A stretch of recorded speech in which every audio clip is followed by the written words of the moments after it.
Angelina Jolie has a face made for cinema. It's those green eyes, which can go from communicating anger to desire imperceptibly.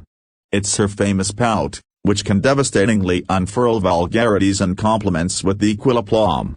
But it's more than just her beauty. It's her physicality, which is forceful in a way that belies the thinness of her frame, and the overwhelming burst of charisma she brings to the screen. Yet, for all her screen presence, Jolie doesn't guarantee a good movie. For every film of hers I adore, like her directorial effort by the sea, there are countless others that don't rise to the level of her stardom or skill. It's frustrating to see one of Hollywood's most fascinating stars often cast in lackluster work. Which is why it was so thrilling to see her given a proper vehicle on screen again.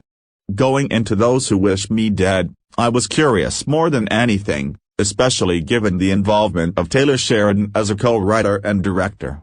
The film was also written by Charles Levitt and Michael Corito, based on the latter's book.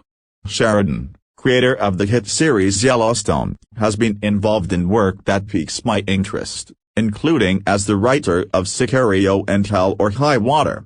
But his first directorial effort, Wind River, betrayed some uncomfortable racial politics in its choice to focus on white leads, in a film concerning a murder on a reservation, and did not suggest anything particularly interesting about his visual and narrative perspective as a filmmaker. But Those Who Wish Me Dead surprised me. The neo-western inflected work is a lean, engrossing, action-packed shot of adrenaline that is striking in its aesthetic decisions and boasts some exceedingly fun turns from its actors. Most important, it proves once more why Jolie is a star. Some of the most affecting compositions in Those Who Wish Me Dead study the planes of this famous face, charting the ways it can communicate yearning, sorrow, and a devil-may-care destructiveness with clear-eyed sincerity. My Week in New York, a Saturday newsletter from the New York editors. Enter your email. The film begins somewhat jaggedly, bouncing between Montana mountain ranges and the Florida coastline, as it sets the stage for the violence that follows. On paper, the plot sounds a bit much, but bear with me. A forensic accountant, Owen J. Weber, finds and reports on something he was never supposed to see, a news report concerning the district attorney, who has been killed in an explosion.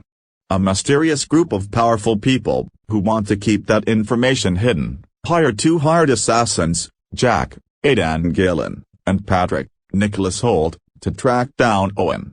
He sets off with his young son, Connor, Finn Little, to acquire the help of his former brother-in-law, a sheriff named Ethan, played by the always powerful John Bernthal, in Montana.